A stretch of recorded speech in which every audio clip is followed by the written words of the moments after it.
Senior सहाफ़ी और column निगार मुज़म्मिल सोहरवर्दी ने कहा है कि सुप्रीम जुडिशल काउंसिल का इजलास बुलाना चीफ जस्टिस की सवाबदीद नहीं होना चाहिए।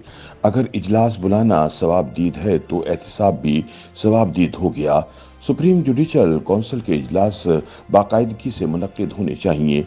हर दरख्वास्त पर बाकायदगी से गौर होना चाहिए और इसका मेरिट पर वक्त पर फैसला होना चाहिए। ये अम्र हैरान कुन है कि शिकायत मौजूद हो और इजलास ही ना हो।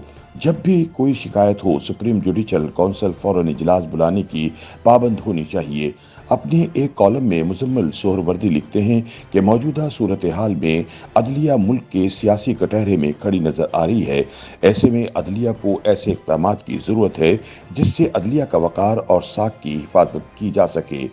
आजकल ये सवाल भी बहुत अहमियत इख्तियार कर गया है कि अदलिया के अंदर एहतसाब का कोई काबिल एतमाद निज़ाम नहीं है। ये दुरुस्त है कि बैरूनी दबाव से पाक रखने के लिए अदलिया ने अपने अंदर एहतसाब का खुदकार निज़ाम बनाया हुआ है। अदलिया में एहतसाब का सबसे बड़ा इदारा सुप्रीम जुडिशल काउंसिल है, लेकिन ये सवाल भी अहम है कि क्या सुप्रीम जुडिशल काउंसिल एक फ़ाल और खुदकार इदारा है। हाल ही में सुप्रीम कोर्ट के सीनियर जजेस और सुप्रीम जुडिशल काउंसिल के मेंबरान जस्टिस काजी फाइज ईसा और जस्टिस सरदार तारिक ने सुप्रीम जुडिशल काउंसिल का इजलास बुलाने का मुतालबा किया है, लेकिन ये इजलास नहीं बुलाया जा रहा। यहाँ ये हकीकत है कि सुप्रीम जुडिशल काउंसिल के इजलास कोई बाकायदगी से मुनक्किद नहीं होते, इसलिए ये कहना गलत ना होगा कि ये इदारा भी रिफॉर्म्स का मुहताज है। जिस इदारे का इजलास बुलाना ही एक मसला हो, इससे एहतसाब की क्या तवक्को की जा सकती है। मुजम्मिल सोहरवर्दी का कहना है कि आज तक आला अदलिया ने करप्शन के इल्जामात पर किसी भी जज को नहीं निकाला। जस्टिस शौकत अजीज सिद्दीकी को एक मुतनाज़ा तकरीर पर निकाला गया, जबकि इसके बाद किसी जज के खिलाफ भी कोई कार्रवाई नहीं हुई। अब क्या पूरे पाकिस्तान में आला अदलिया में किसी जज के खिलाफ कोई शिकायत नहीं? सब मुकम्मल ईमानदार हैं, ये मानना मुश्किल है। हाल ही में जस्टिस मुज़ाहिर अली नकवी के खिलाफ शिकायत आई हैं, लेकिन उन शिकायत पर सुप्रीम जुडिशल काउंसिल का इजलास नहीं बुलाया जा रहा।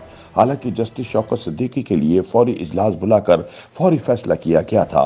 इसी तरह जब जस्टिस काजी ईसा के लिए भी फौरी इजलास बुलाया गया था, लेकिन अब नहीं बुलाया जा रहा। लेकिन इसके अलावा भी इजलास नहीं बुलाया जाता। अब तो इस बात पर खुलकर बहस शुरू हो गई है कि पसंदीदा जजिस के खिलाफ शिकायत पर खामोशी इख्तियार करके उनका साथ दिया जाता है। जब तक अदलिया में एहतसाब का कोई फ़ाल निज़ाम नहीं बनाया जाता, अदलिया में जब तक एहतसाब का फ़ाल खुदकार और शफाफ निज़ाम नहीं होगा, अदलिया की साख पर जो सवालात उठ रहे हैं उनके जवाबात नहीं मिल सकेंगे।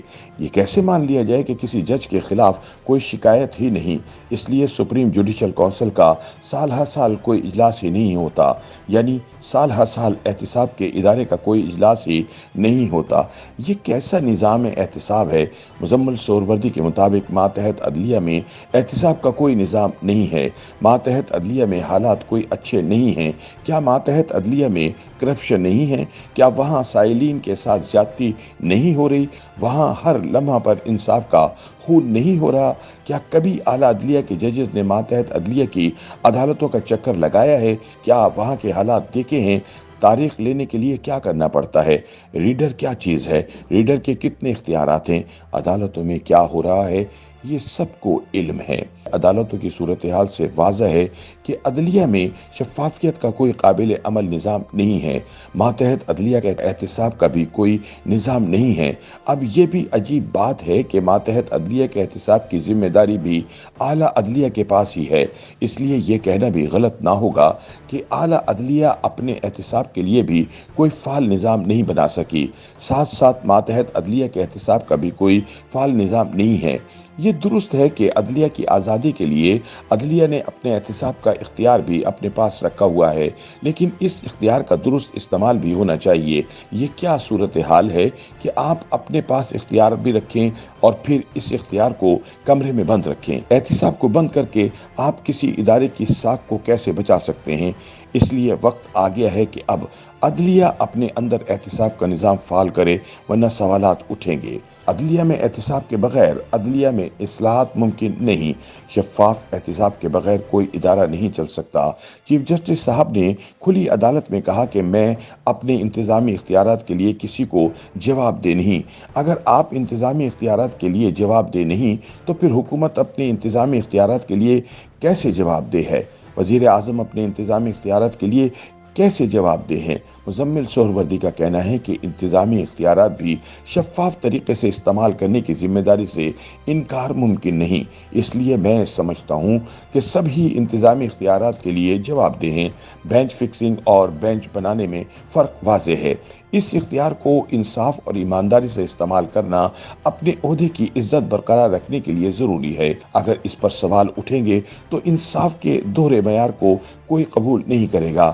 ویسے تو عدلیہ میں فل کورٹ کا اجلاس اب ایک مسئلہ بن گیا ہے، نہ انتخابات کے لیے فل کورٹ بنایا گیا۔ اب بھی پارلیمان میں جو قانون سازی کی گئی ہے اس کی نوبت ہی نہ آتی اگر فل کورٹ میں یہ اصلاحات کر لی جاتی۔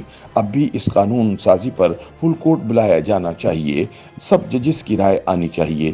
اسی طرح اگر عدلیہ اپنے اندر احتساب کا فعال نظام بنانے کے لیے فل کورٹ میں اصلاحات نہیں کرتی تو سوالات اٹھیں گے، کیونکہ ججز کی پسند ناپسند نہیں ہوتی بلکہ ان کے سامنے صرف آئین اور قانون کی پاسداری ہوتی ہے۔ YouTube پر گوگلی نیوز دیکھنے کے لیے youtube.com کی سرچ بار میں googly news T V type کریں۔ گوگلی نیوز کے پیج پر سرخ رنگ کے سبسکرپشن والے بٹن پر کلک کرنا نہ بھولیے۔ YouTube پیج پر اپلوڈ ہونے والی ویڈیوز سے باخبر رہنے کے لیے بیل آئیکن پر کلک کیجیے۔ آپ کو ہر نئی ویڈیو کے بارے میں نوٹیفیکیشن موصول ہو جائے گا۔